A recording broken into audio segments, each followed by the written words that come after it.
Apa yang kau berikan padaku? Obat penyesalan.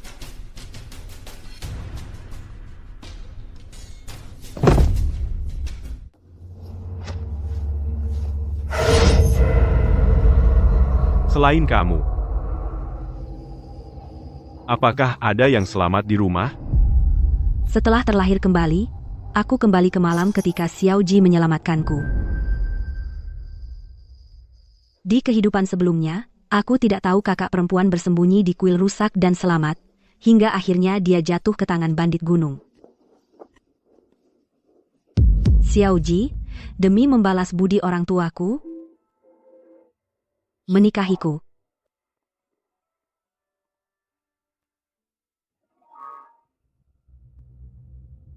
Sampai dia pergi ke selatan untuk menyelidiki kasus, dan membawa pulang kakak perempuan.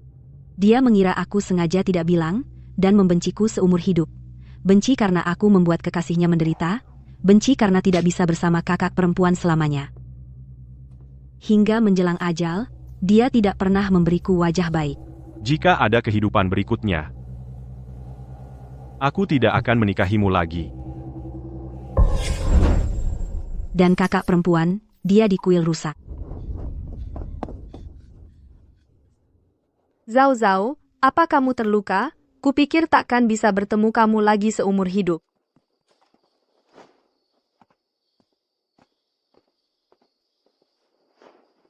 Malam dingin, jangan sampai kedinginan.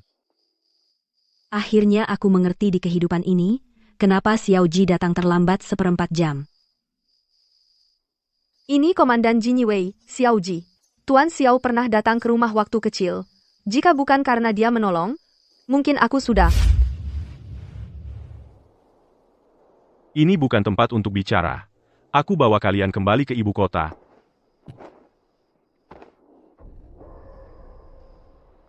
Dia menepati janji yang diucapkan di kehidupan sebelumnya. Dan di kehidupan ini, aku akhirnya bisa bernapas lega.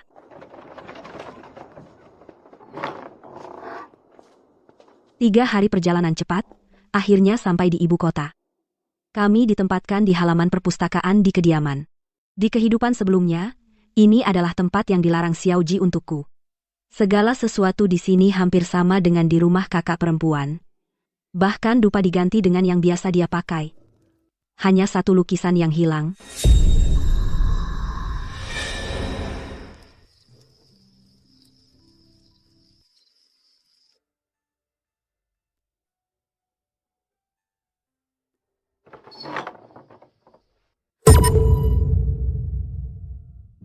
Siapa yang mengizinkanmu masuk? Sudah kubilang, tanpa perintahku kau tidak boleh menginjakan kaki di sini seumur hidupmu. Saat itu aku tidak mengerti. Baru setelah lama aku mengerti. Orang di dalam lukisan itu seharusnya adalah kakak perempuan.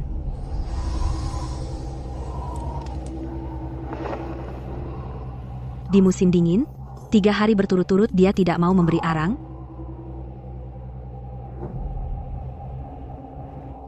Bisakah kau tinggal lebih lama malam ini? Keluarga Zhu adalah keluarga yang bersih. Bagaimana bisa memiliki anak perempuan sepertimu? Karena sudah mulai bicara. Jangan menyesal.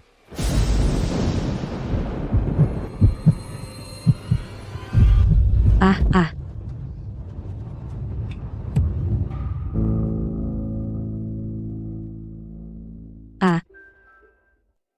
Apakah ada yang perlu ditambahkan? Aku akan menyuruh seseorang mengurusnya. Tuan, terlalu baik, aku tidak kekurangan apapun. Zhao Zhao, Terima kasih, Tuan. Tidak ada.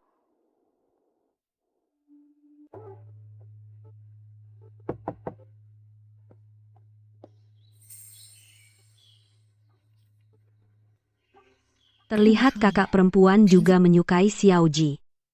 Bagus, tanpa campur tanganku, mereka seharusnya menjadi pasangan yang sempurna. Zhao Zhao, cantik. Cantik, Sulaman kakak, yang terbaik di antara wanita sekian, pasti sangat cantik. Hanya kamu yang manis mulut gadis-gadis bangsawan di ibu kota seperti ikan di sungai, banyak sekali, entah Tuan Xiao suka atau tidak. Pasti suka. Di kehidupan sebelumnya, seperti ini. Kau bertengkar dengan Tuan Markis seperti ini. Sebaiknya sulam kantong wangi untuk menenangkannya. Pria paling tidak tahan dengan rayuan.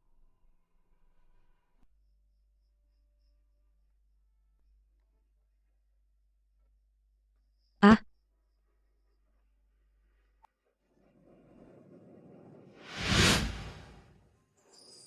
Nyonya itu benar. Pria tidak tahan dengan hal-hal ini. Tapi dia lupa satu hal. Harus rayuan dari orang yang dicintai. Akhirnya aku tidak memberikan kantong wangi jelek itu. Lalu menghilang. Mungkin ada yang melihatnya dan merasa tidak menarik. Membuangnya seperti sampah, jika aku juga menyulam sebaik ini. Apakah akan ada orang yang baik padaku? Kakak, kantong wangimu.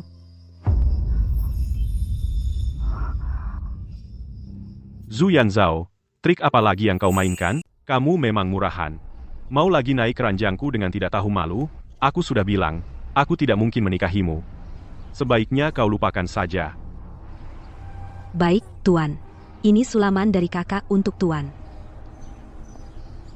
Tuan Xiao, Anda datang. Tadi Zhao Zhao menunjukkan sesuatu padaku. Katanya milikmu. Sudah lama mengganggu Tuan. Saya tidak bisa membalas budi. Untungnya, sulaman saya lumayan.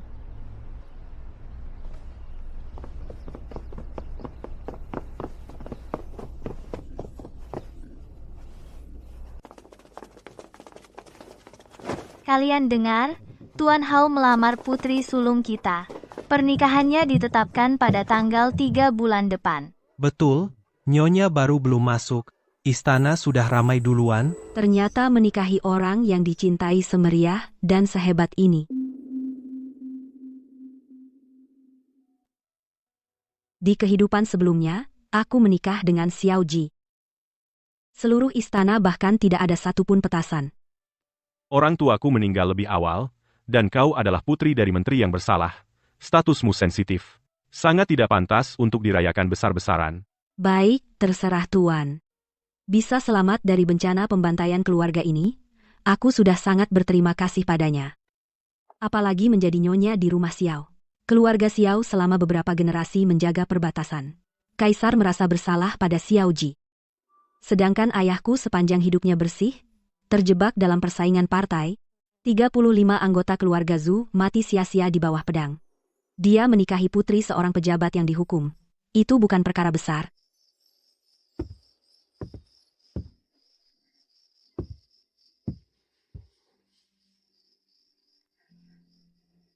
Zhao Zhao, aku akan menikah. Tuan Xiao sangat baik padamu, kakak.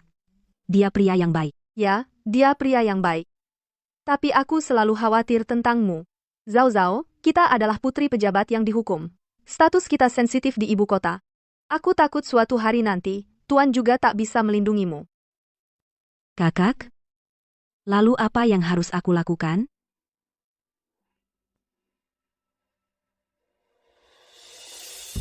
Jangan takut. Ada kakak di sini.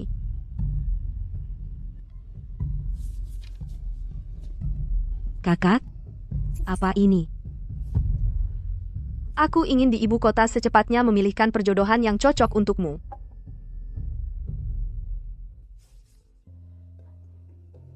Menjadi istri orang lain adalah untuk melepaskan status keluarga Zhu, cara termudah.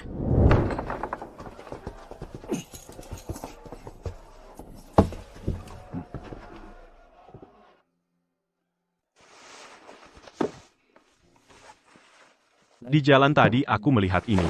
Kupikir Nona mungkin suka, jadi kubeli.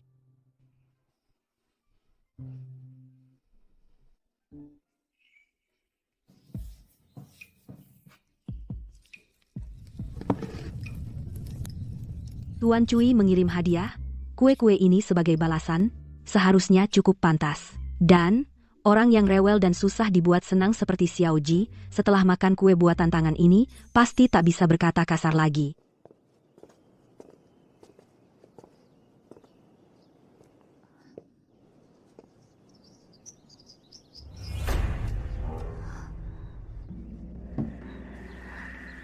Tuan Xiao? Ah.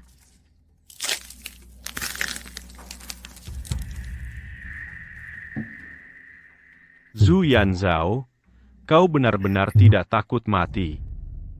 Zhu Yanzhao, jangan takut. Sekarang, kau sudah tidak terlalu berutang pada Xiaoji. Ini untuk kakak dan Tuan Cui. Jika Tuan ingin makan, bisa suruh dapur kecil buatkan yang baru. Siapa Tuan Cui? Tuan Cui dia yang aku pertimbangkan untuk Zhao Zhao. Dia masih kecil. Belum waktunya untuk dijodohkan. Hati seorang gadis, kalian para pria, pasti tidak mengerti. Aku lihat Tuan Cui itu, sifatnya sangat mirip dengan Zhao Zhao, keduanya orang yang baik dan lembut. Meskipun, keluarga Cui statusnya agak rendah, tapi unggul dalam tradisi keluarga yang bersih. Tidak seperti keluarga besar itu, dengan banyak aturan dan keterikatan. Zhao Zhao pasti akan bahagia menikah di sana. Terlebih lagi, menurutku Zhao Zhao juga suka padanya. Tuan Cui memang orang yang sangat baik. Saat pertama bertemu, dia sudah sangat perhatian. Dia memberiku keranjang kelinci anyaman tangan. Aku pergi menghangatkan kotak bekal di dapur dulu.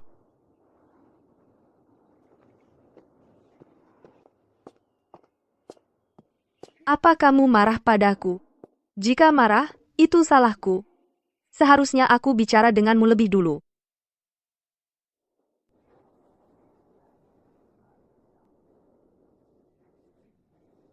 Jika ingin menghukumku, silakan saja.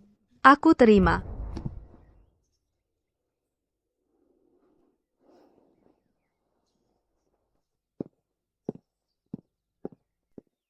Tuan menyampaikan pesan. Memberi dan menerima secara diam-diam adalah perilaku perempuan liar. Keluarga Xiao tidak mau malu. Mulai sekarang jangan kirim barang seperti ini lagi. Perempuan liar?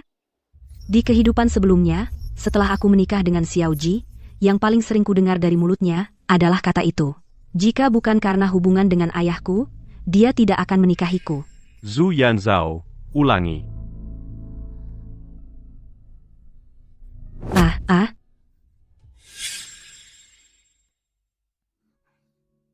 Zhu Yanzhao, kamu bodoh sekali. Bagaimana ayahmu mendidikmu? Kenapa kamu jadi begini? Xiaoji selalu seperti itu, memberi satu tamparan lalu memberi permen, seperti melatih anjing.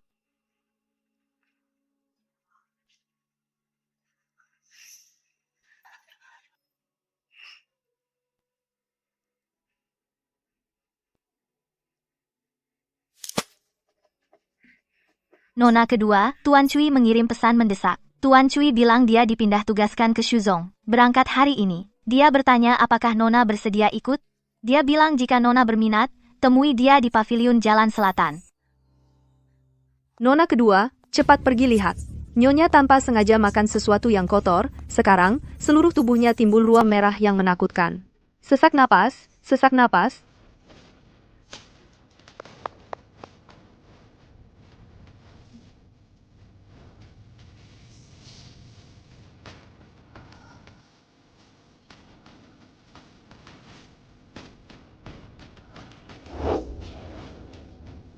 Ini alergi makanan yang parah. Di dalam bubur sarapan hari ini, ternyata ada potongan hazelnut yang tidak boleh dimakan kakak. Cepat, segera ke dapur rebus satu panci besar air ketumbar kental. Cepat. Baik.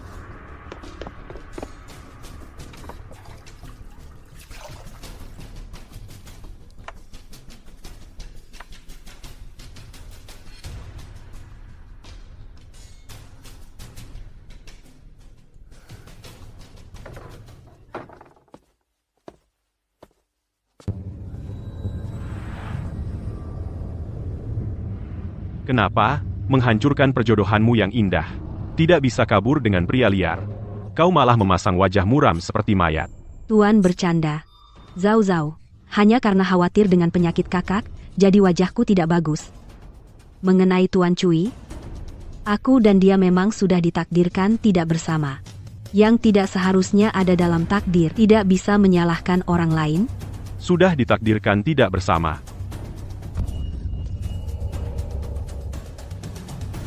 Kau benar-benar berani menyukainya. Kalau begitu, teruslah berpura-pura selamanya. Pendam saja dalam-dalam. Mengerti?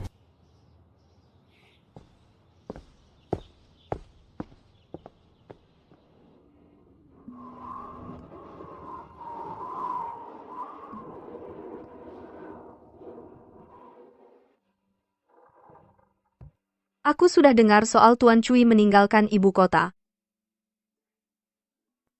Zhao Zhao, jangan terlalu sedih. Laki-laki yang tidak bertanggung jawab seperti itu tidak layak membuatmu sesedih ini. Besok aku ajak kau ke kuil Xiangshan untuk berdoa jodoh. Xiao Ji bekerja sebagai anggota Garda Kekaisaran. Auranya terlalu tajam. Pasti punya banyak musuh di istana. Aku ingin memohon jimat keselamatan untuknya. Sekalian juga memohon suami yang baik untukmu. Biarpun kau cepat punya sandaran. Kakak masih waspada padaku. Takut aku merebut kasih sayang Xiao Ji. Baik. Semua ikuti aturan kakak. Dia biasanya sibuk dengan urusan dinas. Hari ini ternyata bisa mengundurkan tugas untuk mengantar sendiri. Pasti karena khawatir dengan kakak. Di kehidupan sebelumnya pernah mengalami bencana di gunung. Maka sekarang sangat hati-hati menjaganya. Takut sampai sehelai rambutnya pun rontok.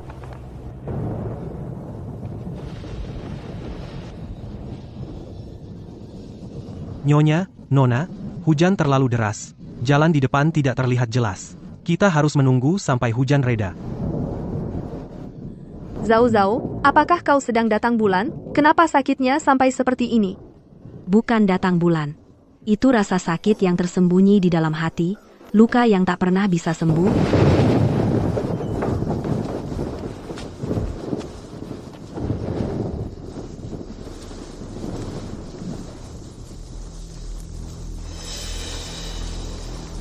Aku tidak mau menjadi budak kalian. Aku akan membunuh kalian. Lindungi Nona Zhu.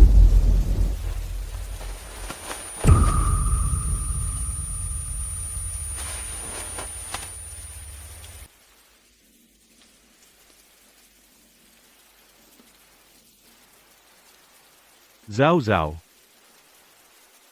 Tidak apa-apa. Di sini kamu bisa makan dan minum sepuasnya. Kamu tidak perlu khawatir, jangan benci kakakmu. Dia sudah cukup menderita, dia tidak sengaja. Dia sudah cukup menderita. Kalau penderitaanku, apakah pantas kakiku patah? Zhao Zhao, ini hanya hujan saja, jangan kaget-kaget gitu. Setelah hujan reda, kita bisa segera melanjutkan perjalanan. Yah. Jangan takut. Cepat, naiklah. Kakiku tolong aku.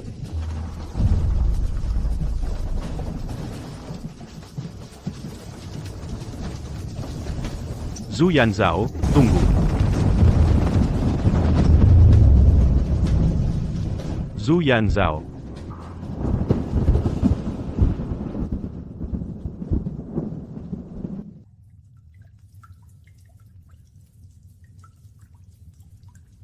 Belum pernah melihat orang sepertimu.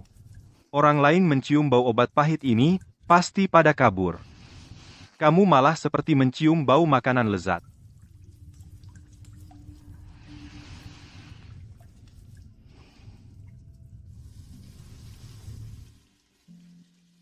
Aku sering sakit, obat bisa menghilangkan rasa sakit, makanya suka baunya. Kamu juga tidak seperti biksu biasa, biksu sungguhan tidak tinggal di gua. Tuan bercanda. Hamba sedang bertapa.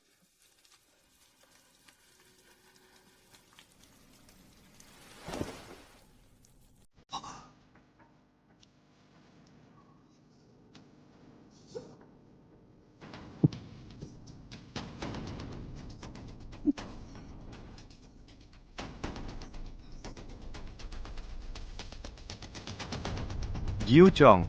Aku merasa keracunan, namaku Xingzie. Menjauh dariku.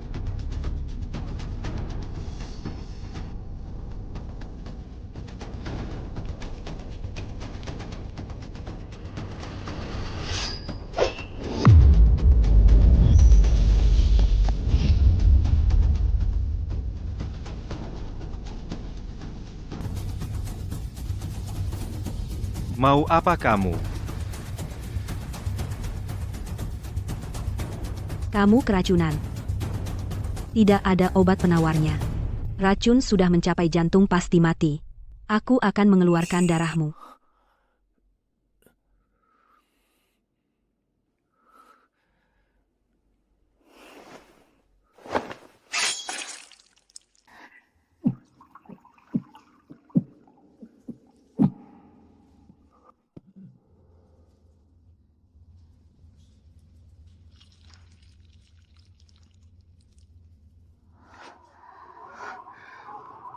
Kata buku kedokteran, orang yang kehilangan darah mudah mati kedinginan. Kehidupan sebelumnya aku juga pernah begitu tidak peduli reputasi demi Xiaoji. Sayangnya buku kedokteran itu tidak sempat kubaca sampai habis, lalu dihancurkan olehnya. Keluarga Xiao tidak membutuhkannya. Kamu jadi tabib, apa gunanya membaca buku-buku seperti ini? Tetaplah menjadi burung kenarimu.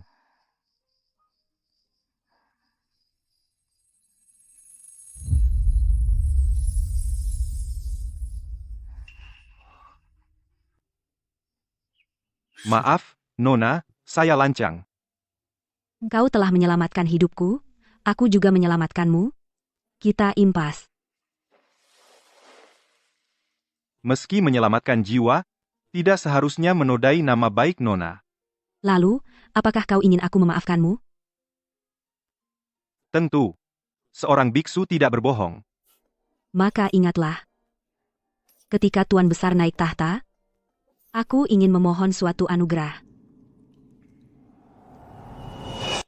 Orang yang mengaku sebagai biksu Zhen Yin di depanku ini, bukanlah seorang biksu sama sekali. Dia adalah putra terakhir dari almarhum kaisar. Sepupu termuda dari kaisar yang berkuasa sekarang. Pangeran mahkota yang terpendam, Xiezi. Di kehidupan sebelumnya, aku dan Xiaoji sama-sama mati mengenaskan. Keduanya tewas dalam kudeta istana yang dia mulai. Orang tua Xiaoji tidak tewas dalam perang, melainkan karena kaisar saat ini takut pada kekuasaan militer keluarga Xiao, mengeluarkan dekret rahasia memaksa mereka mati. Dia bertahan selama bertahun-tahun, mantap menjabat sebagai kepala pengawal istana. Namun di penjara ini, orang yang mengawasinya lebih banyak dari tahanan yang ditahan. Akhirnya dia memberontak, mendukung Xie Yu.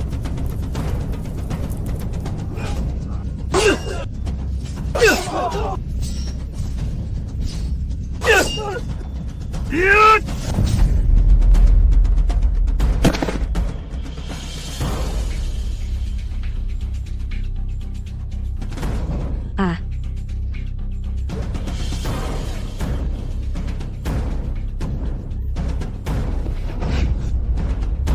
Dia mungkin sangat membenciku.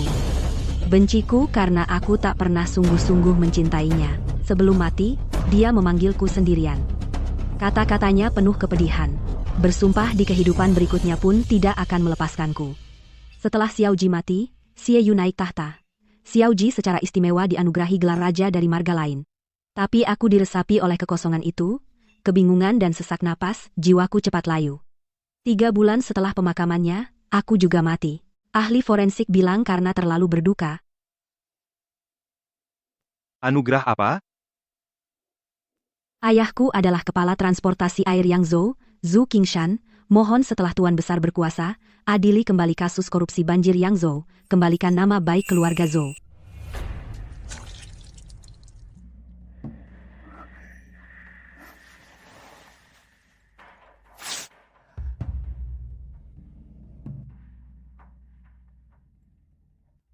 Ayahku adalah Zhu Qingshan, pejabat transportasi air dan darat di Yangzhou. Setelah Tuan berkuasa, meninjau kembali kasus korupsi bencana banjir di Yangzhou, bersihkan nama seluruh keluarga Zhu. Zhu Yanzhao. Sungguh sulit mencarimu. Nona, terima kasih telah menyelamatkan nyawaku, seorang biksu. Suatu hari pasti akan kubalas. Perempuan keluargaku secara tidak sengaja menyinggung. Sekarang sudah ditemukan, tidak akan mengganggu meditasi guru lagi. Nona Zhu, semoga kita bertemu lagi. Guru, semoga kita bertemu lagi. Pengalaman kehidupan sebelumnya memberitahuku, semakin diam dia, seringkali berarti semakin berbahaya. Badai yang lebih dahsyat akan segera datang. Tetapi aku tidak boleh lagi dipermainkan olehnya. Aku harus mencari kesempatan untuk melarikan diri. Sungguh membuatku sangat ketakutan. Demi kamu. Xiao Ji membawa orang mencari di bawah tebing semalaman. Tidak tidur sama sekali. Dia bilang, hidup harus terlihat orangnya, mati harus terlihat mayatnya. Zhao Zhao, kamu harus berterima kasih kepada kakak ipar. Di hati kakak, akhirnya masih ada jarak terhadapku. Tragedi pertengkaran saudara perempuan di kehidupan sebelumnya pasti tidak boleh terulang. Aku harus secara aktif mundur, menunjukkan perasaanku yang sebenarnya. Tuan Xiao, hanya karena muka kakak, maka dia sering memperhatikanku. Jika ingin berterima kasih, pasti lebih berguna jika kakak sendiri yang pergi berterima kasih. Kali ini mengalami kecelakaan, aku diselamatkan oleh seorang pria. Dia akhir-akhir ini berada di kuil Xiangshan. Zhao Zhao ingin pergi ke gunung untuk belajar sementara waktu, sekalian menepati janji. Baik juga. Anggap saja untuk menghilangkan sial.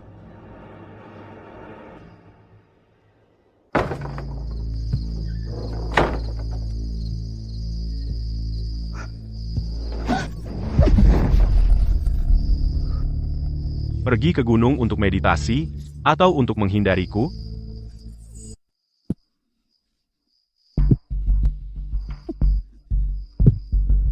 Kakak ipar, kamu minum alkohol. Pasti karena malam gelap dan angin kencang? Kamu salah masuk halaman. Kakak ipar, panggilan itu cukup lancar. Zhu Yanzhao, kau benar-benar berpikir begitu? Tuan Xiao dan kakakku akan segera melangsungkan pertunangan. Seluruh rumah tangga mengetahuinya. Menjadi kakak ipar tinggal menunggu waktu. Zhao Zhao, sebagai adik perempuan, tidak akan berani melanggar sedikit pun. Jika dia benar-benar berani merusak kehormatanku, aku lebih baik bertarung habis-habisan malam ini dan tidak akan lagi menjadi mainannya. Cari di tempat lain. Cari baik-baik di mana Tuan Xiao berada.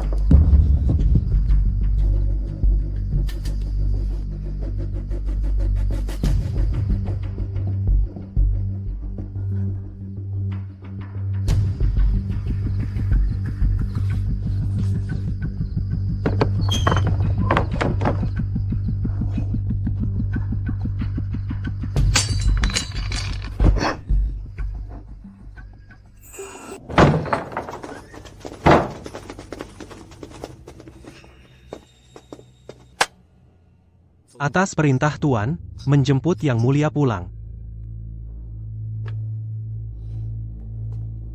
Baik, setelah malam itu, aku tidak lagi melihat Xiao Ji. Sampai 2 minggu kemudian, aku baru tahu apa yang dia sibukkan. Kudeta istana lebih cepat dari yang kukira.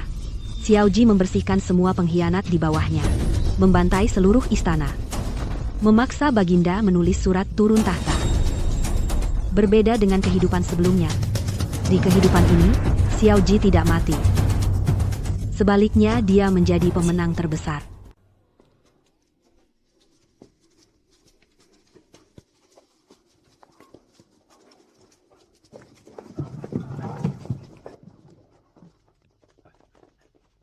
Aku melihat merah di seluruh rumah ini. Tiba-tiba aku sadar, hari ini tanggal 1. Pernikahan mereka tinggal 3 hari lagi.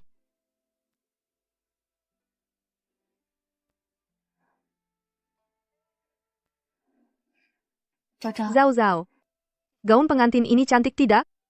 Bordir di atasnya aku jahit satu persatu. Cantik.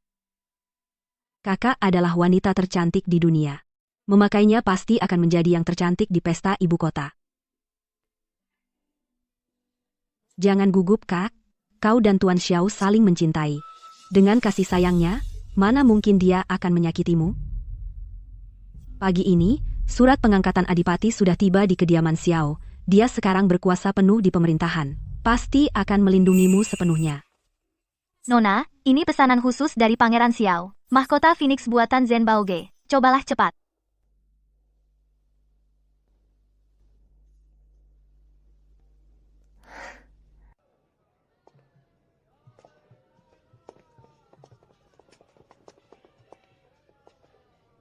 Ah.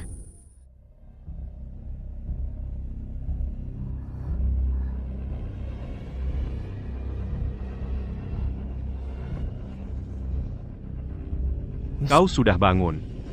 Kau sudah bangun. Di kehidupan sebelumnya, aku menguras habis darah dan air mataku di rumah ini. Tidak pernah sekalipun dia menutupiku dengan kerudung pengantin. Di kehidupan ini, aku berusaha mati-matian melarikan diri, tidak ingin menikah. Kerudung pengantin ini justru benar-benar dikenakan. Sungguh ironis. Pangeran, kau mengikatku dan membawaku ke sini. Sebenarnya ini untuk apa? Menikahimu. Aku menolak semua penghargaan dari Kaisar. Emas, perak, tanah, gelar, semua tidak kuinginkan. Hanya agar aku bisa menikahimu. Di kehidupan sebelumnya, aku selalu mengira tidak menyukaimu. Bahkan membencimu. Kupikir kau yang menghancurkan jodohku dengan kakakmu, sampai kau jatuh dari Gunung Siang. Sampai aku melihatmu mengganti obat Kaisar, kau tersenyum padanya. Aku sesak napas, hampir gila, ingin membunuh semua orang. Zhao Zhao, kau harus menjadi istriku. Entah di kehidupan sebelumnya atau ini. Kau hanya milikku. Bagaimana dengan kakak? Cinta pertamamu yang selalu kau ingat? Kau tidak peduli lagi? Aku akan memberinya kedamaian dan kehormatan seumur hidup. Menjamin hidupnya tanpa kekhawatiran. Yang kau cintai adalah kakak, bukan aku? Sekarang kau hanya dikuasai rasa memiliki. Dia baik. Tapi, Belajar dan berlatih secara teratur. Bukankah itu menyenangkan? Ada teman datang dari jauh. saat kecil aku pergi ke keluarga Zhu. Bukankah itu membahagiakan? Melihat seorang gadis membawa buku menghafal di salju, dia menghafal seluruh bagian dalam satu napas. Nyonya Zhu senang memberinya sepotong roti daging teratai. Dia melihatku, dengan tangan berminyak, dia memasukkan sepotong ke tanganku. Dia berkata, Kau terlihat tidak senang. Setelah makan roti daging, kau akan senang. saat itu, orang tuaku baru saja meninggal, tidak ada yang sebaik itu padaku. Aku salah mengira getaran itu sebagai cinta. Tapi sekarang aku baru tahu. Yang kucintai adalah dirimu, Zhao Zhao. Tapi sekarang aku baru tahu. Yang selalu kucintai adalah dirimu, aku tidak akan menikahinya, tapi aku akan selamanya mengingat kebaikannya. Kamu menjijikan Xiaoji. Aku tidak ingin menikahimu. Beberapa hari tidak bertemu kau menjadi begitu tajam lidah. Zhao Zhao marah padaku, kan? Sebelumnya aku bersalah padamu. Tapi untungnya, kita masih punya seumur hidup. Kita akan punya anak sendiri. Waktu yang tersisa cukup untukku menebusmu. Xiaoji, jangan menyesal.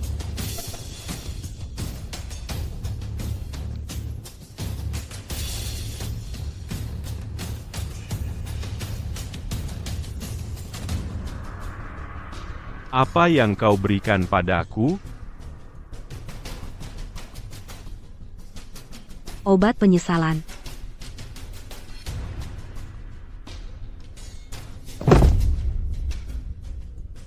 Ada satu hal lagi lupa aku beritahu. Kakak alergi terhadap teratai.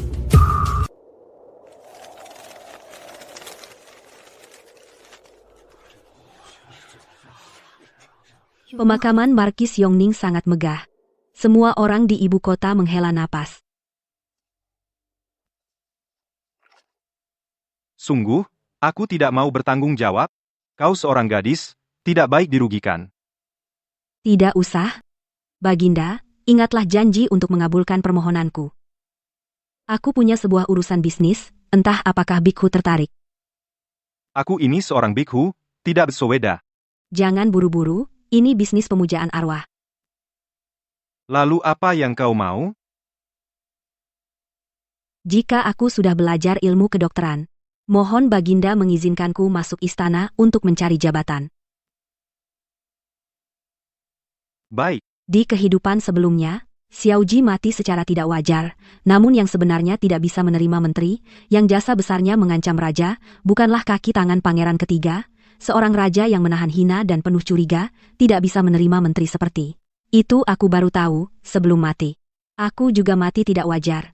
Dari istana pernah diam-diam mengirimkan sebotol anggur beracun. Nona kedua permaisuri menunggumu di gerbang kuil untuk pulang makan. Segera datang.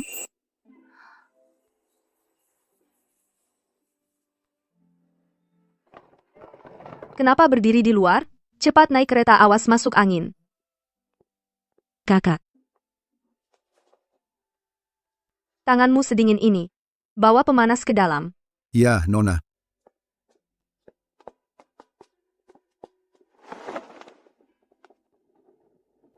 Tinggal di kuil, apa sudah terbiasa? terbiasa. Kalau malam? Masih bermimpi buruk? Kadang masih. Tapi kuil ini tenang. Malam hari selalu ada aroma obat. Menciumnya bisa menenangkan. Kamu di gunung jadi kurusan, pipi jadi tirus. Kuil ini tenang, makannya sedikit. Tenang, bukan berarti merusak tubuh sendiri. Pulihkan dulu beberapa hari. Permaisuri ini bubuk teratai buatan dapur. Singkirkan saja. Mulai sekarang tidak usah buat ini lagi. Teratai, hazelnut, dan sejenisnya. Di dalam istana hindari semua itu. Kenapa? Tidak apa-apa. Hanya tiba-tiba merasa beberapa kebenaran mematikan dari kehidupan sebelumnya, terwujud dalam kehidupan sehari-hari, ternyata hanyalah sepatah kata ringan dari dapur, tidak boleh dimakan. Dekret kekaisaran tiba. Atas titah lisan Baginda, memanggil Nona kedua Zhu untuk masuk istana besok untuk belajar di biro obat. Hamba menerima titah. Zhao, apa kau mau pergi? Dulu, seringkali, hidupku tidak bisa sesuai keinginanku. Tapi kali ini kakak sulung bertanya apa aku menginginkannya. Mau? Kalau begitu pergilah. Baginda juga memerintahkan hamba untuk memberikan ini kepada Nona.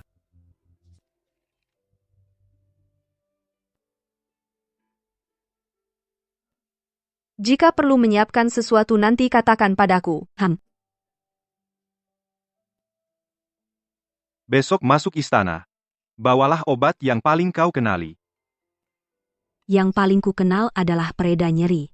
Setelah lama sakit, aku bisa mengenali benda apa yang bisa menyelamatkan nyawa. Nona kedua, permaisuri sudah memerintahkan sejak pagi, agar Nona tidak perlu datang memberi hormat, tenanglah masuk istana.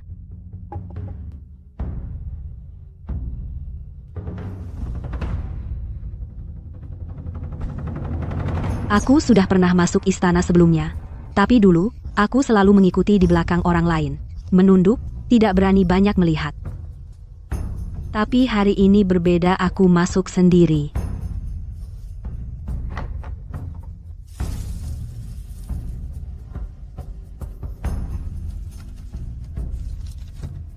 Zhu Yanzhao. Ya? Baginda sudah memberi perintah. Jadi, cobalah belajar beberapa hari di biro.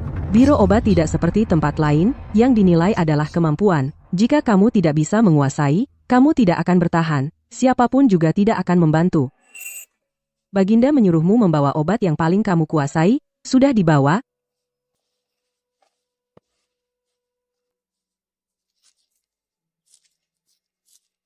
Keluarkan dan perlihatkan.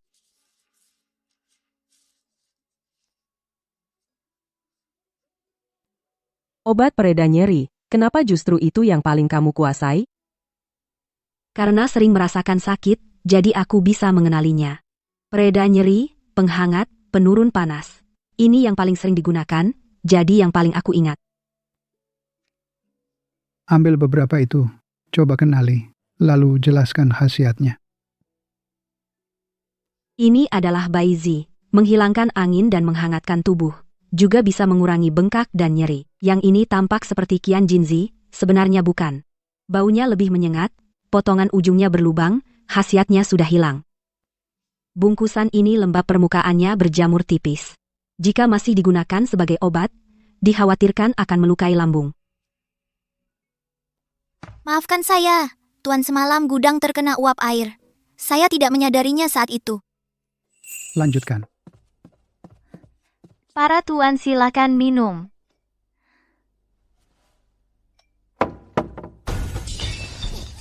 Ah.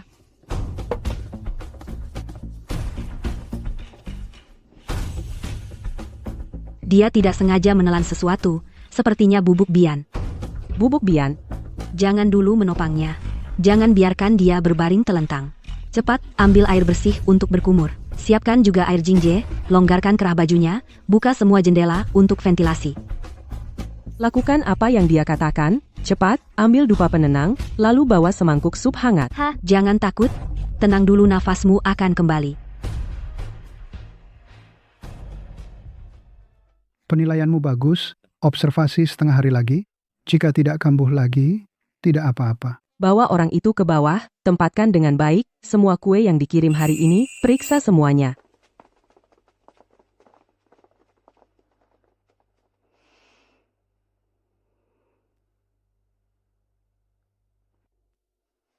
Kamu tetap di sini. Karena kamu bisa menyelamatkan orang. Berarti kamu punya kemampuan sungguhan. Mulai hari ini, mulailah dengan merapikan catatan obat. Baik, terima kasih, Kepala Xie. Lihat ini dulu, di tempat ini. Jarang bicara, banyak mencatat, baru bisa hidup lama.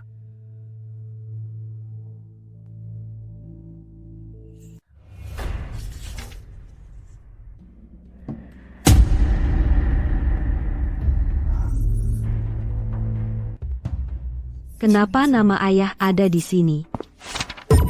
Buku lama ini bukan untuk kamu baca sekarang. Kenapa? Buku ini diletakkan di meja. Kenapa saya tidak boleh melihatnya? Shang Yaoju punya aturannya sendiri. Yang baru, lihat yang seharusnya, jangan sembarangan membuka yang tidak seharusnya. Ayah dulu dihukum karena korupsi. Tapi namanya, kenapa dengan jelas muncul di buku catatan penugasan ini?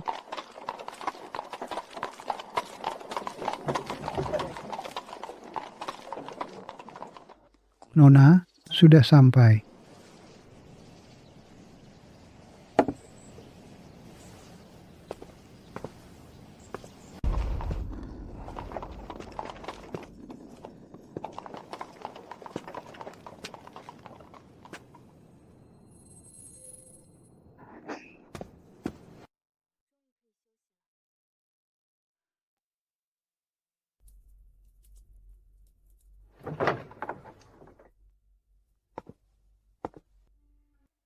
Zhao Er, sudah pulang.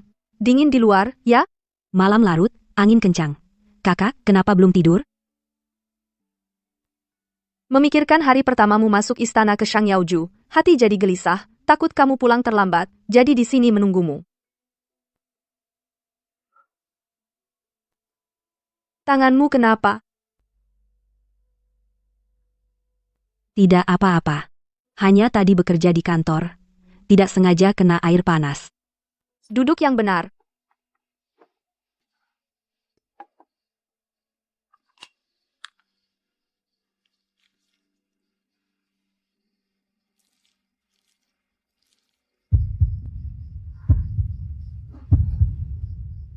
Jangan bergerak, tahan sebentar.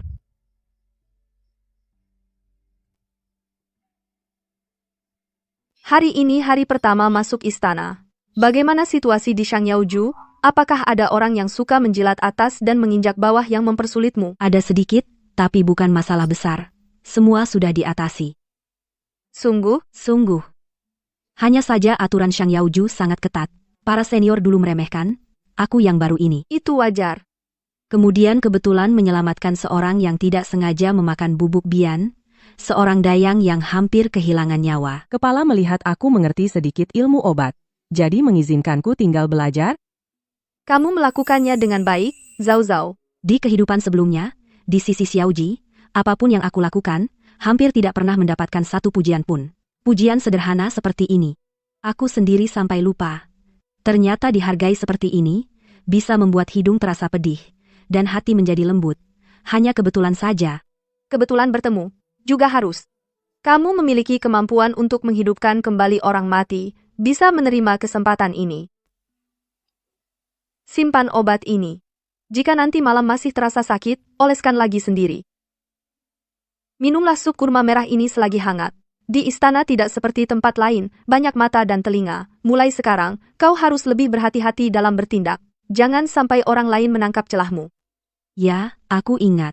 Sudah larut, istirahatlah. Kakak, sup kurma merah hari ini sangat manis. Bagus kalau manis. Besok kusuruh dapur membuatkannya lagi untukmu.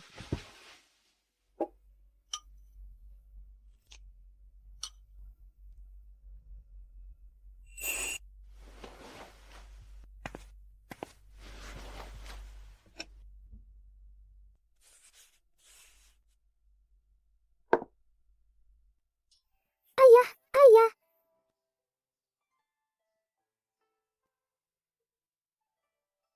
Hahaha, kau, bocah kecil, bahkan belum bisa membaca satu huruf pun.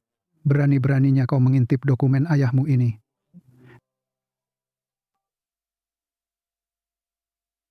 Jika catatan di halaman buku lama itu benar-benar terkait dengan banjir di Yangzhou tahun itu, mengapa justru tertulis nama ayah?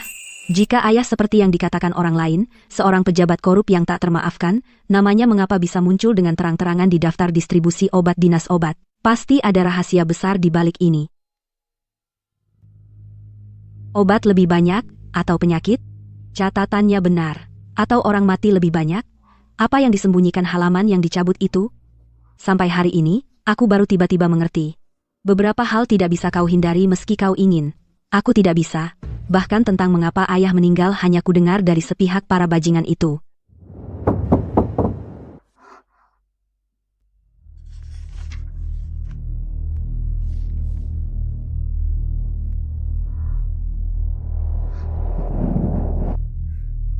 Hari ini, orang yang menyentuh buku lama itu di kantor bukan hanya aku. Sejak aku membuka halaman itu, sudah ada yang tahu apa yang aku selidiki. Jika ini benar-benar hanya urusan lama yang seharusnya sudah dikubur sepenuhnya, mengapa pihak lain repot-repot menyelipkan secari kertas untuk menakutiku? Semakin kasus ditakuti orang untuk dibongkar, di dalamnya semakin banyak rahasia yang bisa digali.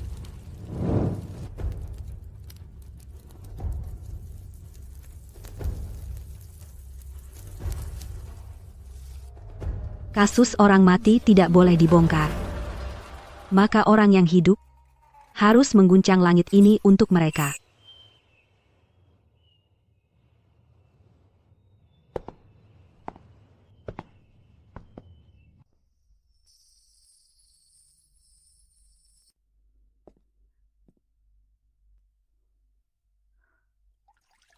Apa maksud peringatan semalam?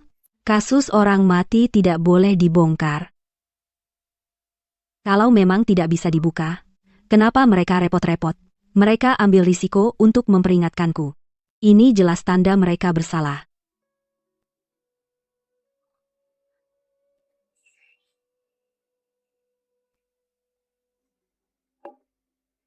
Kamu punya lingkaran hitam di bawah mata, apa semalam kurang istirahat? Semalam iseng baca buku kedokteran, tanpa sadar jadi tidur agak larut, tidak apa-apa. Sesibuk apapun, jaga kesehatan. Di istana banyak aturan dan masalah, bukan tempat yang baik untuk merusak tubuh. Ya, aku ingat. Soal kertas itu, sampai sekarang belum ada petunjuk jelas. Pasti tidak boleh kakak ikut aku, khawatir sia-sia. Lagi pula, jalan untuk membela kebenaran ini. Tidak mungkin setiap langkah harus membuat orang lain khawatir untukku.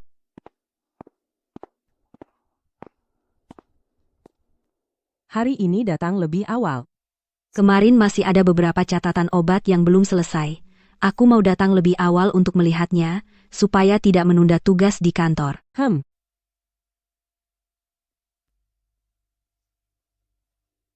Kepala Dinas. Kemarin, buku, catatan. Catatan obat lama tentang wabah setelah banjir di Yangzhou. Aku ingin melihatnya lagi. Mohon izin.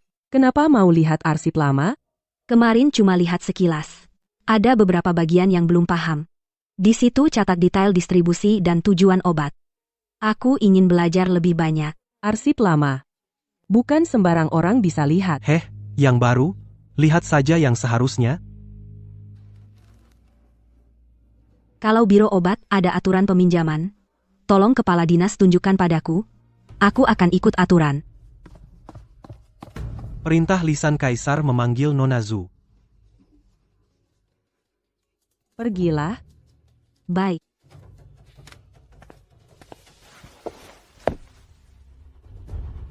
Bangunlah. Terima kasih, Baginda.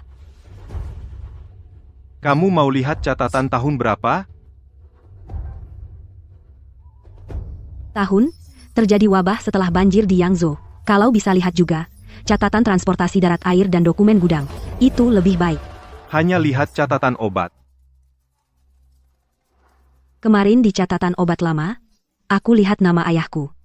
Jumlah distribusi obat dan catatan wabah. Tidak sesuai. Aku ingin tahu waktu itu. Kamu mau pinjam sesuai aturan? Ya.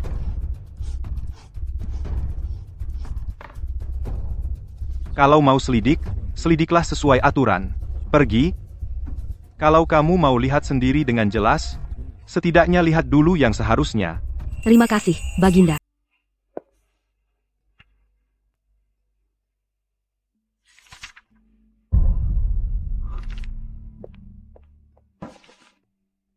Nona ingin melihat yang Zhu tahun itu? Ya.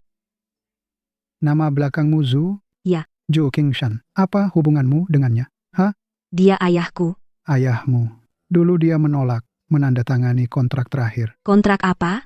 Kontrak pengiriman obat-obatan. Aku hanya mengurusi catatan obat. Tahun itu, Tin mengeluarkan banyak dokumen lama untuk penanganan banjir setelah musim hujan di Yangzhou. Semua bilang Zudaren tidak tahu diri. Padahal hanya tinggal satu nama. Tapi dia tetap tidak mau menandatangani. Lalu bagaimana? Siapa berani bertanya lebih lanjut? Jika Nona benar ingin menyelidiki, lihat saja catatan gudang dan pelabuhan. Tumpukan ketiga dari kiri.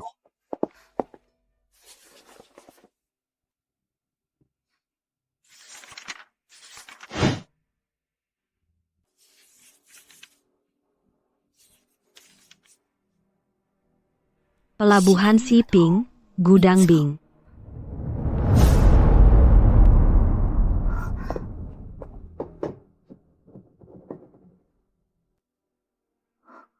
Pelabuhan Siping, Gudang Bing. Yang tersembunyi di sana, mungkin bukan hanya obat. Seberapa besar permainan di balik ini?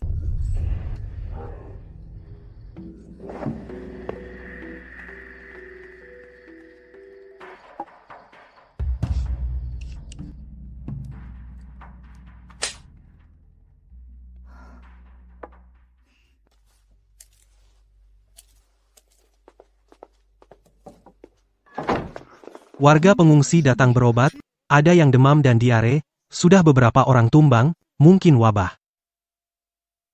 Siapkan kotak obat segera. Zhu Yanzhao, kau ikut. Ini kesempatan bagus untuk belajar. Baik, di luar istana tidak seperti di dalam. Kotor, kacau, dan berbahaya, semua harus kau tanggung sendiri. Awalnya mau menyelidiki situs lama Gudang Bing, tapi sekarang ada nyawa dipertaruhkan, semua harus diundur.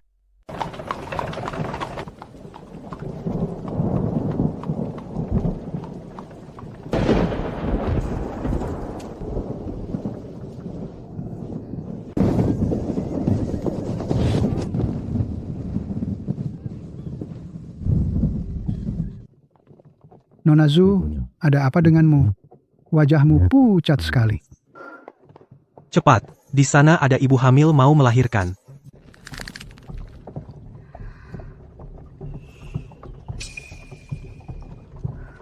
Ayo, selamatkan yang lain dulu. Nona, cepat lihat menantu saya. Dia baru saja jatuh, perutnya sakit. Tolong selamatkan dia. Aduh, aduh. Di kehidupan sebelumnya, malam hujan itu, aku juga seperti ini, sakit sampai tubuhku gemetar. Darah tidak bisa berhenti. Keputusasaan itu, Nona, dokter.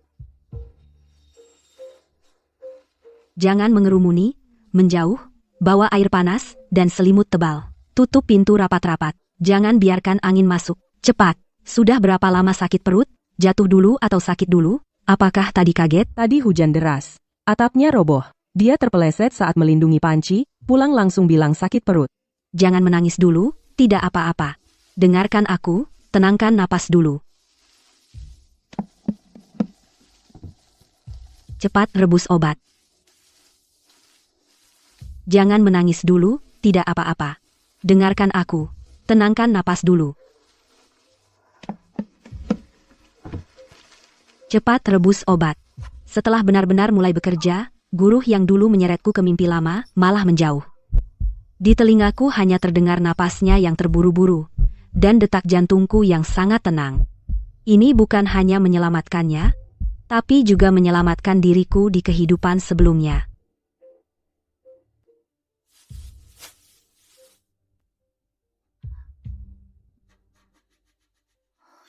Sementara sudah stabil, 2 hari ini tidak boleh kedinginan lagi, bergerak atau bangun. Jika pendarahan lagi, segera panggil aku.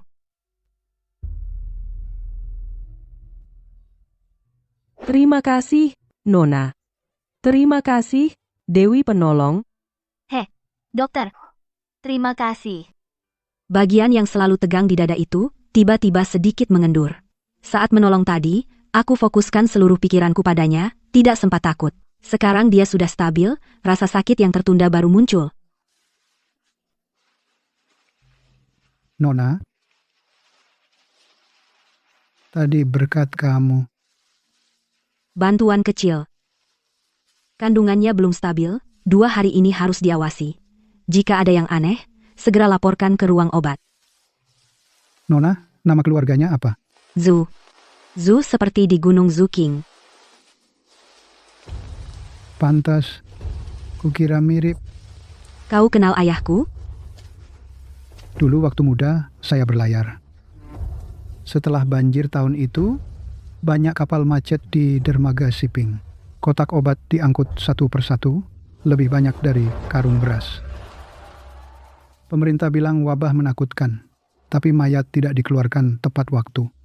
Lalu makin banyak yang dikeluarkan, tapi tidak sesuai catatan. Apa yang salah? Kotak obat lebih banyak dari karung beras. Mayat juga lebih banyak dari catatan. Barang di dermaga shipping itu bukan untuk bantuan bencana, tapi untuk membungkam. Para pelaut itu semua takut. Pura-pura tidak tahu, tapi menantu perempuanku tadi, kupikir tidak akan selamat. Kau selamatkan dia. Aku tidak boleh lagi memendam ini sampai mati. Sekarang tidak bisa. Disimpan di rumah, sama saja barang lama yang dulu kubawa dari dermaga. Jika kau benar-benar keluarga Zhu, lain hari akan kuberikan padamu.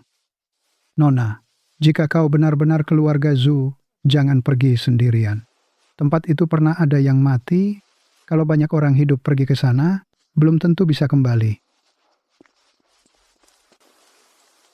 Aku tahu, masalah ini bukan lagi yang bisa kuselesaikan diam-diam sendirian. Gudang Bing di dermaga shipping? Berapa banyak arwah gentayangan yang terkubur di sana? Hari ini di kampung pengungsi, aku bertemu seorang tua yang dulu berlayar di jalur air Yangzhou. Dia ingat tahun bencana banjir, di dermaga kotak obat lebih banyak daripada karung beras, dan orang mati lebih banyak dari yang tercatat di buku. Dia bilang, barang di dermaga shipping itu bukan bantuan bencana, tapi pembantaian. Apakah orang tua itu bilang tahun berapa barangnya? Katanya setelah bencana, tahun pastinya belum sempat kutanyakan. Tulisan di surat itu, bisa dikenali siapa tangannya? Tidak bisa, tulisannya rapi, seperti orang biasa menulis dokumen, tinta baru, kertasnya juga bukan yang biasa dipakai biro obat. Catatan resep lama yang disebutkan itu, awalnya kukira itu pengiriman obat, tapi kalau dipikir sekarang, mungkin bukan hanya obat. Jika hanya obat yang salah, tidak mungkin melibatkan orang selevel ayahku. Kecuali barang itu tidak hanya terkait obat, tapi juga surat gudang air darat Kementerian Keuangan, bahkan kematian. Kau tidak salah, Jika terus menyelidik, akan ada orang di istana yang menargetkanmu. Apakah kau tetap menyelidik? Ya, aku ingin tahu semuanya. Ambil arsip Kementerian Keuangan dan catatan penjara kekaisaran, juga surat gudang air darat pasca banjir Yangzhou, dari beberapa tahun itu.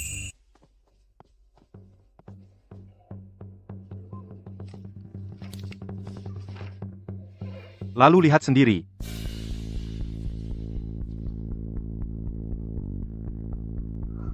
Guo Yan, Menteri Kementerian Keuangan saat ini, pejabat senior istana. Ternyata yang saya buka, bukanlah kasus lama yang sudah mati, bukan. Melainkan orang-orang yang masih duduk di istana. Pantasan ada yang menyelipkan kertas. Pantasan, ada ketakutan yang tak bisa disembunyikan di mata orang tua itu. Takut?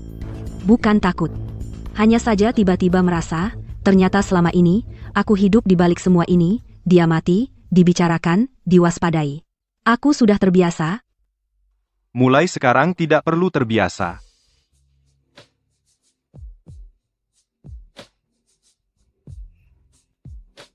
Ya. Baginda, hamba pamit. Berkas selanjutnya, akan kuperintahkan penyelidikan lebih lanjut. Kau pulang dulu. Ya. Tadi Nona Zhu berada di dalam cukup lama. Baginda sendiri yang memberikan berkas padanya. Nona Zhu yang kedua ini pasti luar biasa. Kabar sudah mulai menyebar. Kabar dari istana, lebih cepat dari yang kukira. Kemarin masih di balik tembok istana, hari ini sudah sampai ke kediaman pangeran.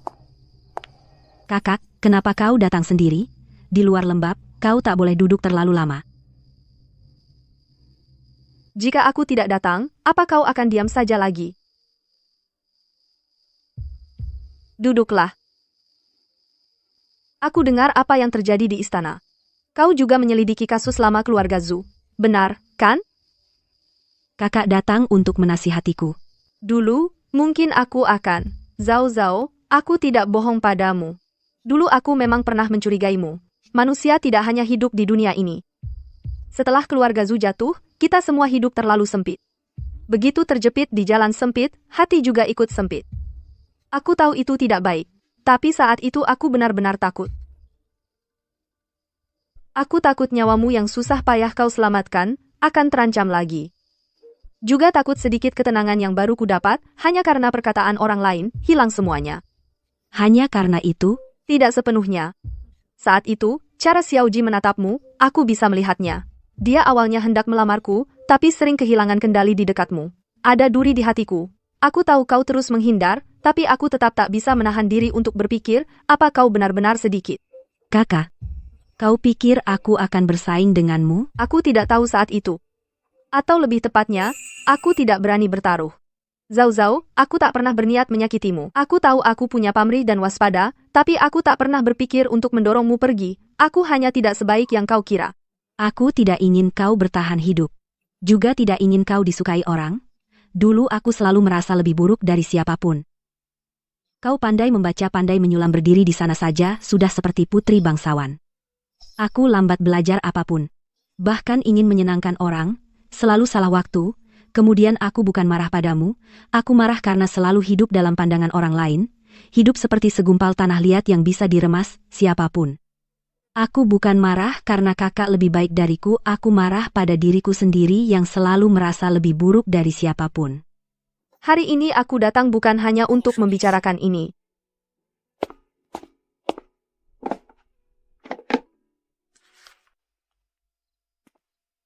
Ini yang dulu ibu berikan padaku.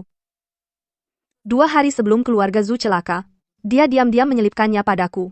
Dia bilang jika suatu hari keluarga kita celaka, buku ini tidak boleh diberikan sembarangan. Bertahun-tahun ini, aku menyimpannya, tidak berani melihat terlalu detail. Sampai hari ini baru aku merasa, ibu meninggalkannya bukan untuk kusembunyikan seumur hidup. Kakak, apa kau masih ingat dulu ibu paling sering kemana? Kuil di halaman belakang. Bukan teknik sulamnya, tapi lokasinya. Kuil itu di sudut tenggara meja altar menempel ke dinding. Di bawah altar Buddha ada dudukan berukir teratai. Dulu waktu kecil kita bermain, ibu selalu melarang kita menyentuhnya. Maksudmu, barang itu disembunyikan di bawah altar Buddha? Kemungkinan besar. Ayo ke sana sekarang.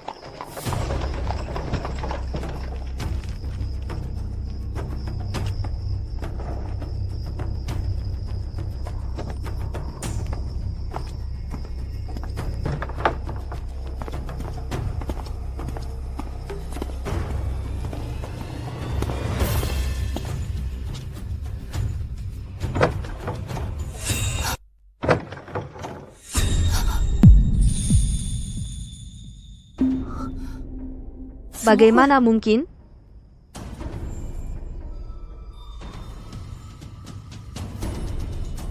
Kebakaran di gudang C bukan pertama kali. Tiba-tiba aku mengerti yang benar-benar diincar. Bukan hanya nyawa keluarga Zhu, tapi juga sesuatu yang belum sempat diungkapkan keluarga Zhu. Sudah kuduga gadis dari keluarga terpidana bagaimana bisa masuk istana? Bukan cuma masuk istana. Katanya kemarin di ruang samping hampir seharian pertama, Marquis Ning mati begitu kebetulan. Siapa tahu ada campur tangannya di situ. Sudahlah, jangan bicara lagi, nanti terdengar oleh putri. Tadi malam Siezi benar jika diselidiki lebih lanjut yang datang padaku bukan hanya secarik kertas. Kamu tahu takut, tapi mulutmu masih tidak bisa diam. Nyonya, ampun. Nyonya, ampun. Sebarkan perintah ini jika ada lagi di dalam istana yang bergosip tentang nama baik nona kedua. Jual mereka, jangan ada yang tersisa. Baik. Sudah sarapan? Makan dulu. Perut kosong tidak tahan angin apapun.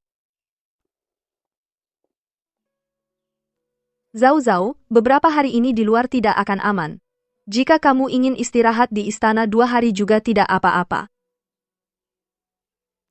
Menghindari 1 hari mudah, tidak bisa menghindari seumur hidup. Kalau begitu pergilah. Apapun yang terjadi, pintu istana selalu terbuka untukmu.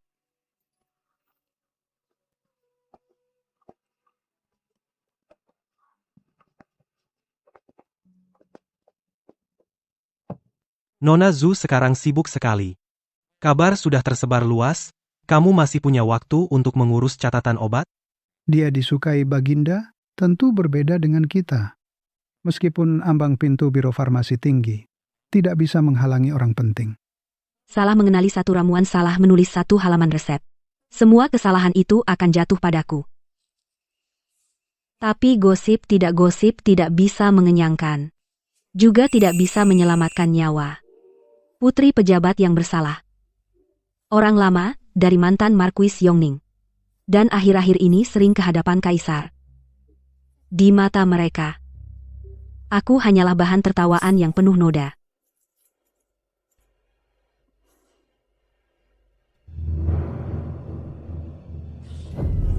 Putri, ada apa denganmu? Semua minggir.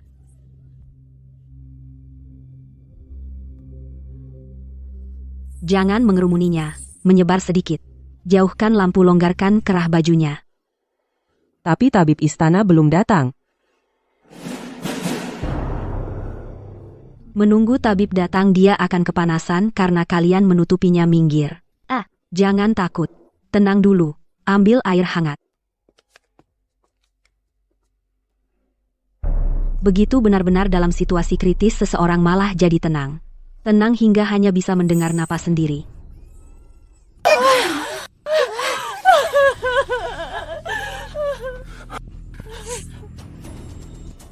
Putri mengalami kejang pada anak. Untung penanganan cepat, tidak ada masalah besar.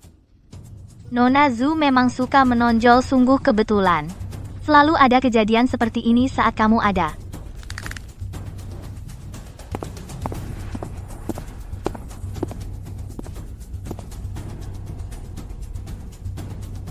Zhao menyelamatkan orang istana, bangga padanya. Yang dia pelajari adalah ilmu kedokteran, bukan gosip. Ini pertama kalinya. Ada orang yang di depan banyak orang berdiri di sisiku. Mengakui kemampuanku, mengakui kesucianku. Mengatakan gosip itu tidak layak mengenaku.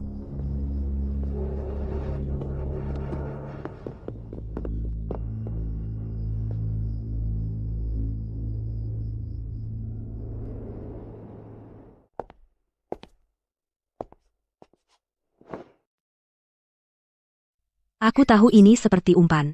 Orang yang memasang umpan sedang menungguku memakannya. Tapi jika aku pura-pura tidak melihat, benang ini akan putus lagi di depanku.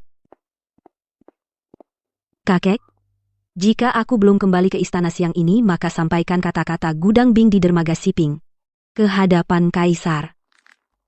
Baik. Nona kedua, benar-benar mau masuk? Kamu jaga di luar. Jika setelah 1 jam aku belum keluar panggil orang, Baik.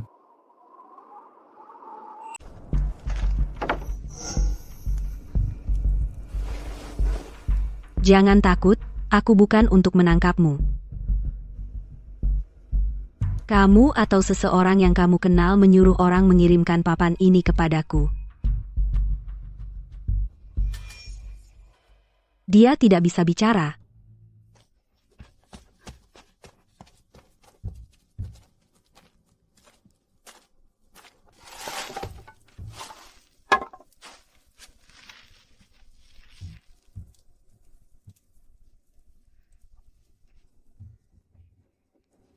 Ini adalah barang yang cocok dengan surat Gudang Hubu.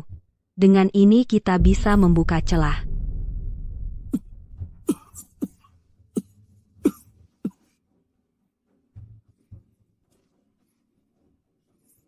Nona Zhu, kamu akhirnya datang.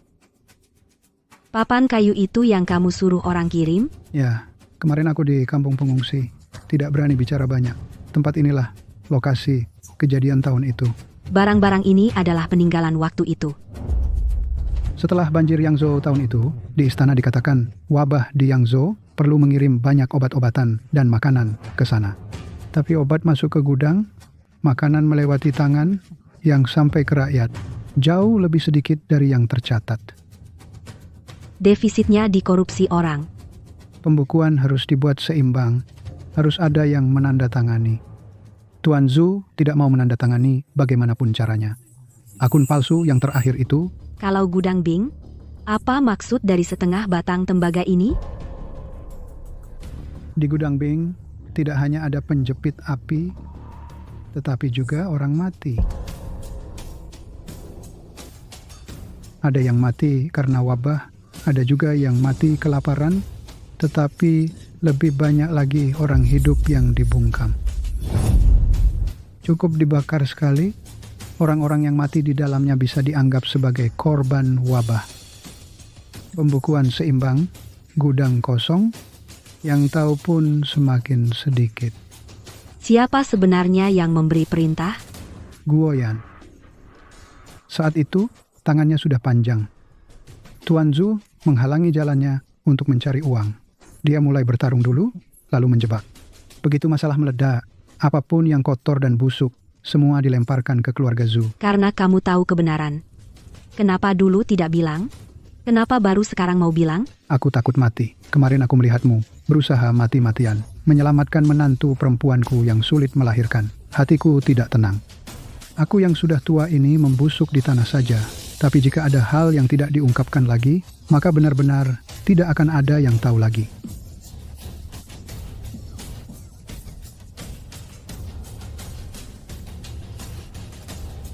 Awas, ada minyak tung.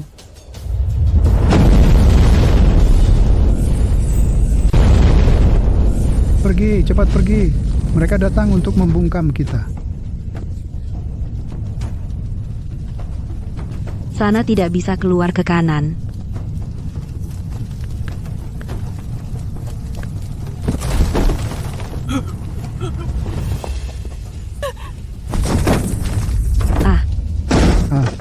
Lao Zhang, jangan menoleh.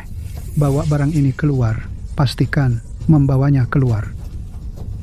Nona kedua, cepat pergi. Serahkan padaku di sini. Selamatkan orang dulu.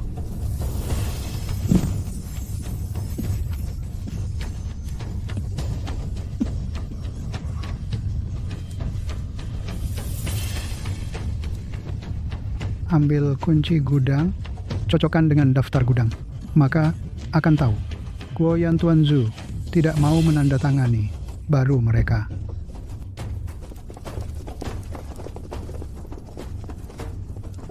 Nona, apakah terluka? Baginda melihat surat yang Nona sampaikan dan memerintahkan kami mengikuti diam-diam. Untung saja tepat waktu. Ditemukan di gudang C dan juga seorang tua yang pernah menjaga gudang. Sebelum mati, dia menunjuk Guoyan. Cukup. Kasus bisa dibuka. Xiezi bilang kasusnya bisa dibuka.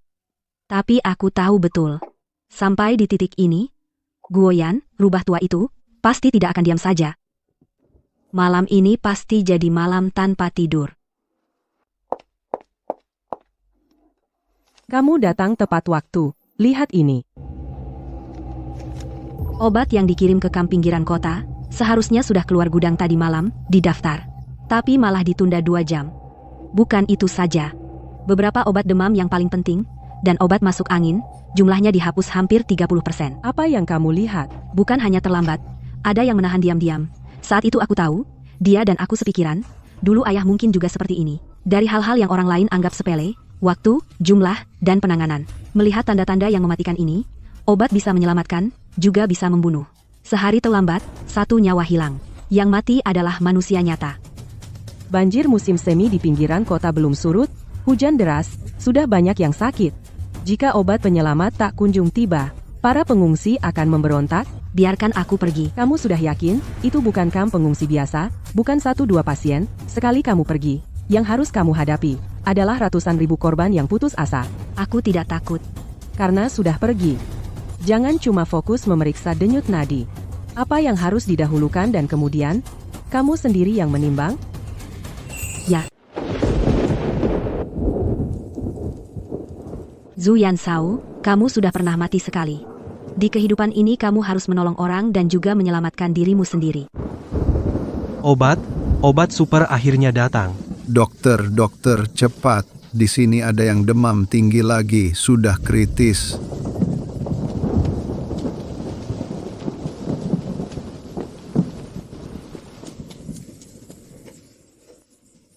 Semuanya berhenti. Jangan panik dulu. Yang demam tinggi dan dicurigai wabah. Segera pindahkan ke tenda terpisah di timur. Anak-anak dan wanita dipisahkan. Yang luka jatuh atau luka luar ditempatkan terpisah, jangan sampai tercampur, tegakkan tungku obat, jangan pedulikan penyakit apapun, panaskan air dulu. Segera rebus beberapa obat penurun panas. Kalian, ambil sekop, alirkan genangan air keluar, jangan biarkan lumpur masuk ke tenda lagi, cari juga jerami kering, tinggikan lantai di sisi wanita dengan jerami. Cepat. Ya. Nona, wanita ini sepertinya tidak kuat lagi, tolong lihat sebentar.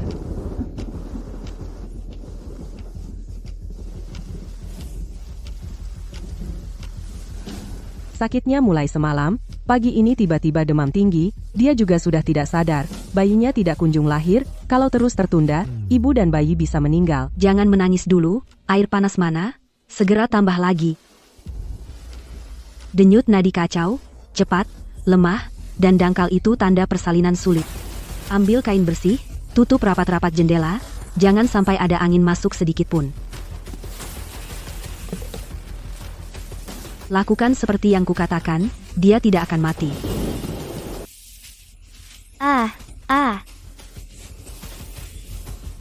Bagaimana posisi janin? Kurang tepat, tapi bukan berarti tidak ada cara. Hanya saja demamnya tinggi sekali, tenaganya hampir habis.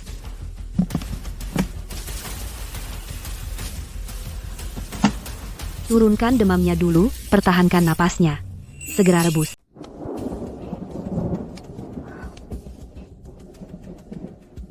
Dengarkan aku. Bayinya masih ada. Kamu juga masih ada. Jangan lepaskan napas dulu, ikuti aku, kita berjuang bersama. Lihat aku, tarik napas, pelan-pelan. Jangan gigit gigi, hembuskan. Ya, seperti itu. Aku tidak berani gegabah. Saat ini, di tanganku ada 2 nyawa. Ada, kepalanya sudah keluar. Suruh orang menopang bahu dan punggungnya. Kamu, topang badannya, jangan lepaskan, apapun yang terjadi. Dorong sekali lagi. Kali ini saja. Jangan tidur, dengar, jangan tidur.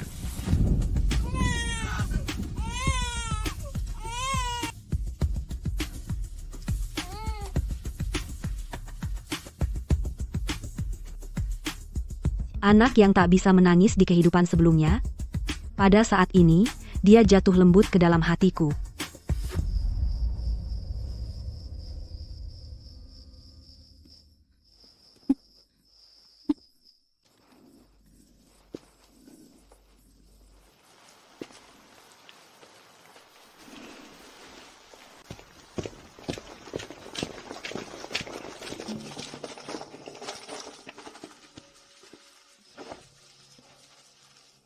Baginda, mengapa Anda ke sini?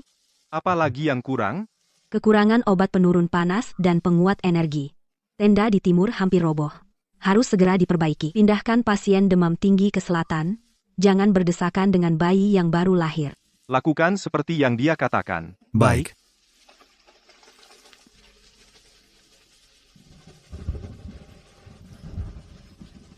Apakah masih bisa berhasil? Bisa. Sampaikan titah Baginda. Besok ada sidang besar, mengadili kembali kasus lama keluarga Zhu. Bau mayat dan darah bercampur. Sungguh bukan tempat yang baik.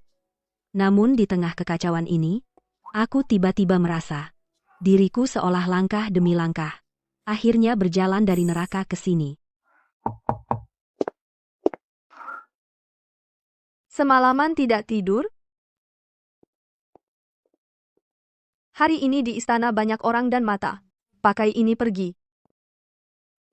Jangan takut. Aku tidak takut. Kakak tahu kau pemberani. Tapi kakak tetap ingin memberitahumu, ada kakak di sini.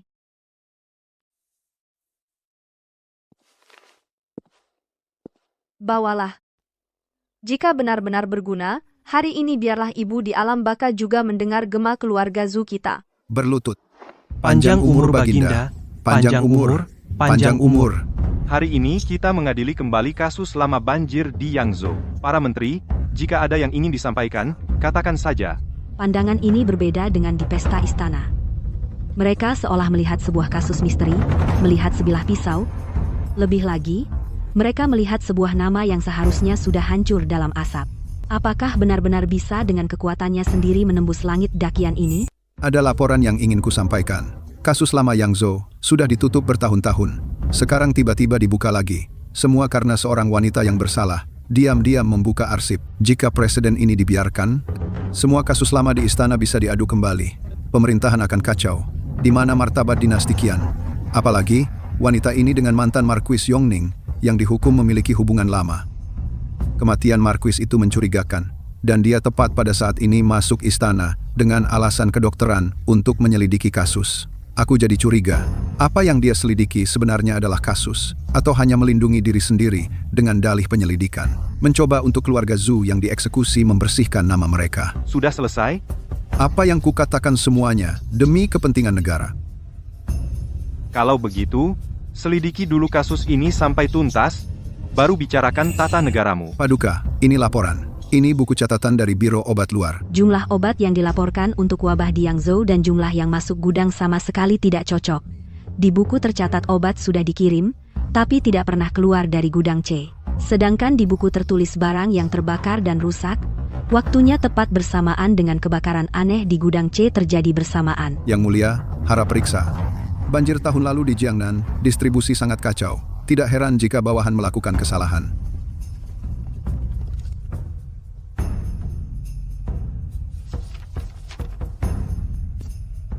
Guoyan, apa lagi yang bisa kau katakan? Hanya setengah buah peniti tembaga tua yang entah dari mana. Bagaimana bisa membuktikan terkait kasus lama? Peniti gudang di dunia ini banyak sekali. Mana bisa asal ambil satu lalu menuduh pejabat pemerintah dengan tuduhan hukuman mati yang memusnahkan keluarga. Kalau begitu, dengar saksi. Hari itu, Nona kedua periksa gudang C. Tiba-tiba terjadi kebakaran di gudang. Penjaga gudang tua tertimpa balok yang terbakar. Sebelum meninggal, dia memegang tanganku erat dan berkata, Tuan Zhu menolak tanda tangan laporan palsu itu. Menteri Guo yang ingin membunuh untuk tutup mulut. Aku diperintahkan selidiki lokasi kebakaran, kondisi yang kulihat persis seperti kata-kata pria tua itu. Perkataan tanpa bukti dari orang mati, mana bisa dipercaya sepenuhnya? Kalian ini memaksa pengakuan dengan siksaan. Kalau begitu, jangan hanya dengar dari orang mati. Bawa ke sini.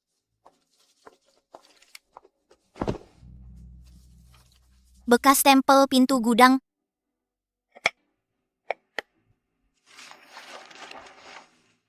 Gudang C. Aku kenal benda itu. Itu setelah insiden yang Zhou dulu, tulisan Guoyan yang mendakwa ayahku, salinan laporan. Setiap kata di dalamnya mengatakan ayahku menahan pasokan penting, menggelapkan persediaan gudang. Setiap butir seperti pisau yang menancap di hati keluarga Zhou. Menteri Guo, laporan ini kau tulis sendiri saat itu. Ya, Kamu tulis dengan jelas di dalam laporan itu bahwa Zhu Qingshan menyita tanggal 12 Maret obat-obatan dan makanan dari gudang C. Kamu sudah tahu 3 hari sebelum barang itu masuk gudang, bahwa Zhu Qingshan akan menyitanya. Guo Qing, apa kamu bisa meramal dan tahu sebelumnya? Atau sejak awal, kamu sudah merencanakan pemalsuan catatan untuk barang-barang itu? Baginda, dokumen tahun lalu bertumpuk seperti gunung. Tanggalnya. Mungkin saja staf di bawah salah saat menyalin atau membuatnya. Salah? Lalu catatan dasar Kementerian Keuangan nomor slip gudang yang tidak cocok. Kunci kuningan gudang C, yang tersisa setelah kebakaran. Catatan lama biro obat yang diubah. Apakah semua ini juga salah dibuat oleh staf di bawah?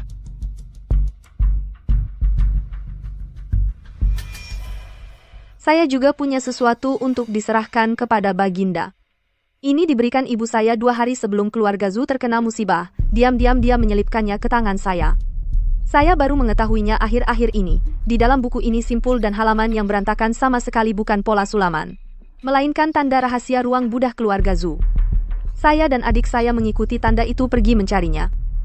Kami hanya melihat lapisan tersembunyi di altar Buddha, sudah dibongkar paksa oleh seseorang. Di dalamnya hanya tersisa setumpuk kain robek dan surat hangus. Boleh saya bertanya, Tuan Guo, jika keluarga saya memang bersalah, mengapa setelah penyitaan dan pembantaian masih ada penjahat yang nekat menyusup ke rumah yang disegel dan membakar barang yang tersembunyi di relung? Kecuali yang mereka cari saat itu bukanlah uang hasil korupsi, melainkan bukti yang bisa membalikkan kasus ini. Baginda, saya tidak bersalah. Saya dulu hanya menjalankan perintah. Terpaksa, banjir bandang terlalu dahsyat. Tanggul jebol ribuan li. Kas Kementerian Keuangan sudah kosong. Tidak bisa menutup lubang sebesar itu. Jika tidak segera merapikan buku yang mati, bukan hanya keluarga Zhu, melainkan. Jadi, ayahku dan 35 jiwa keluarga Zhu. Pada akhirnya, hanyalah satu kalimat dari mulut orang lain yang ringan. Merapikan buku. Zhu Qingshan tidak mau menandatanganinya. Itu lubang ratusan ribu tael. Jika dia mau menandatanganinya, hal-hal setelahnya tidak akan terjadi. Dia sendiri yang mencari mati. Guoyan, beraninya kamu. Baginda, saya tidak bersalah. Baginda. Dengan mandat surga sang kaisar memerintahkan, memulihkan nama baik, Komisaris Transportasi Air dan Darat yang Zhu Qingshan, membatalkan semua tuduhan lama keluarga Zhu, mengembalikan kesucian seluruh keluarga Zhu.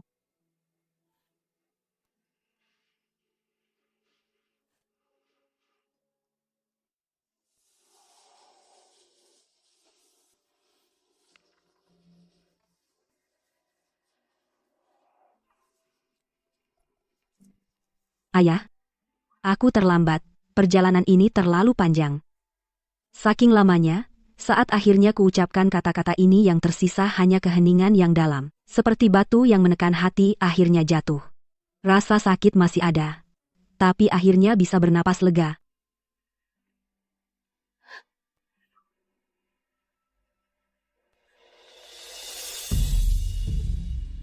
Zhao, tidak terlambat. Kamu sudah melakukannya dengan baik.